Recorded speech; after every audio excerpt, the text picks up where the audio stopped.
holding on. Wizkid is behind that, then Prohibit. Tangerine Trees, the Dentro still in front. The yellow and red is Tangerine Trees, the Dentro. Secret Asset, the grey's coming to join them. Wizkid is staying on as well.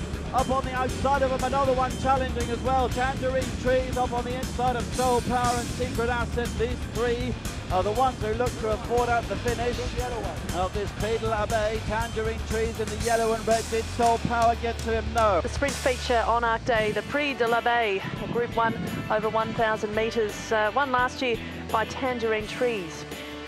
Yeah, I don't like the race ever as a punting medium. Tangerine Trees last year was 14-1. Go back the year before, it was won by a filly called Gilt Edge Girl at 25-1. British horses do quite well in this race. They've won 8 of the last 9. They all tend to be sort of biggish sort of prices. The horse who probably should have won this race last year was Soul Power. He was robbed. He really should have won it, and that's his ideal distance of 1,000. The ground in Paris on Sunday is like to be on the soft side of good, which wouldn't be ideal for him. But if he can get over that, I think he might be the one to look out for. Soul Power trained by Eddie Lynham. Interesting sort of Form 1. We saw him here in the sprint. Soul Power, he finished 9th or something like that to Lucky 9, and then going he around went the bend in 1,200 metres is just not his forte. Yeah, he sort of ran a lot better in Dubai. He had a couple of runs there down the straight and placed to Hortensia down the straight. So the 1,000 metres down the straight there in the middle of Longchamp, in the middle of the track, is, is something that I'm sure will suit him. But the wet track could also, if it turns up very wet, although it's not likely to. The horse that we saw win the July Cup back in July, Mason, but that race, it was an absolute deluge prior to the race as well. It was hock deep the ground, and I don't have any regard for the form. It hasn't run since then as well. He was scratched last time after a dirty scope. That was at the start of last month. So it has a little bit to prove for me, even though he's a Group 1 winner. The one I'd be more looking towards from Britain who could run well in this is Spirit Quartz, who was second to Hortensia in the Nunthorpe Stakes as well, and just caught when Hortensia came from the absolute clouds and caught her in the very last stride of the race. So that's Spirit Quartz. Frankie Dettori likely to take the ride there. Moving on to the Group 1 feature for the 2-year-old fillies, and that's the Marcel Boussac run over the mile. And one lining up here is Peaceburg, recent winner at Chantilly that's been sold recently. Was the victor in the Prix de Moule. Pretty strong sort of effort, and we get to see the filly here in the blue and yellow searching for a rails run. Well, searching for a run, I should say, then dropping to the rails. She stayed on pretty nicely, you'd have to say. She's 3 from 3. She seemed to run the mile out well. It's the daughter of Sageberg out of the family of Sagamix, so decent effort from Peaceburg there, and horses that finish in behind brought reasonable form to the race, but all in all, I'm a little bit struggling to line it up at this stage, Jerry. Pretty difficult to do as well, and the other race we'll take a look at on Arc Night will be the Group 1 Jean-Luc Lagardère over 1,400 metres as well.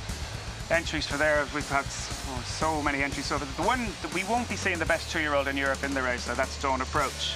He won't be turning up. Yeah, what a name as a horse that was very good, a filly trying to beat the Colts. What a name, potentially going to be lining up in that, the winner of the Prix La Rochette. Trained by Michael Desanglais. That's right. And pretty impressive turn of foot, this horse, when it was victorious. We'll see the run here, the blue and the white stars wearing the nose roll. Came down the outside and beat them going away. It was a very impressive performance. So interesting that they're trying to take on the Colts. They have a very poor record in recent years, don't they? Yeah. I'm not 100% sure. I haven't gone through year by year to see how many have actually tried to compete. You'd have thought she would have stuck to her own. Yeah. Anyhow. What a name. What a name, and what a day of racing it will be. Also highlighted by the running of the Prix de l'Opera, a 2,000 metre race at Group 1 for the fillies and the mares. How do you see this race shaping up? It's quite open so far. The main filly I'll be looking out for, to probably look out for, would be Izzy Top, who's trained by John Gosden, who's had a terrific season. William Buick will probably take the ride there. She was second to Snow Fairy at Deauville back in August. She won a Group 1 in Ireland earlier in the season, so she's one to look out for, along with Galakova, who's the half-sister to Goldikova, the great mare.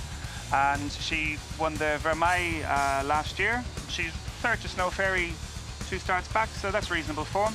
She could be one to look out for too. Can't wait for Arc Day. We're very privileged to be able to see it all live here in Hong Kong. The highlight, no doubt, will be the running of the Arc, but the undercard we've just run through as well. There's just so much to look forward to, isn't there? Absolutely, yeah. There's actually 7 Group 1s on the card as well. We're getting the Mix 6 here as well, and can't wait for it. And an Arabian race as well. That might be rated at Group 1 level, but we won't be seeing that either. Have you done the form for that one, Jeremy? No, we're doing that. All right, well, that wraps up Racing 360, the first edition for this season. Thank you, Jason. Thank you, Jeremy. Pleasure, Joe. And our special thanks to Akidia in France for supplying all that wonderful footage we saw throughout the program. Hope you enjoyed the show, and more importantly, hope you enjoy Arc Day and find a winner or two. Look forward to your company next time on Racing 360.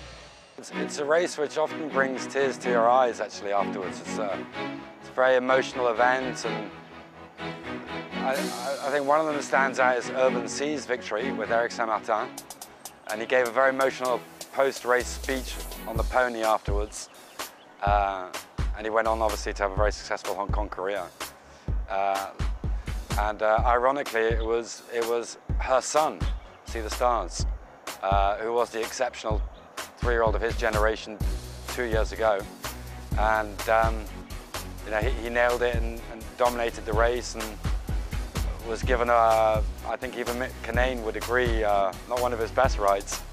And he came from a long way back to win the race. It was a fantastic achievement. Next, Conduit is on the outside. They're inside the last furlong. He had a troubled run through. See the Stars in front. Zane's coming through to try and take second place, but he is the brightest star. See the Stars.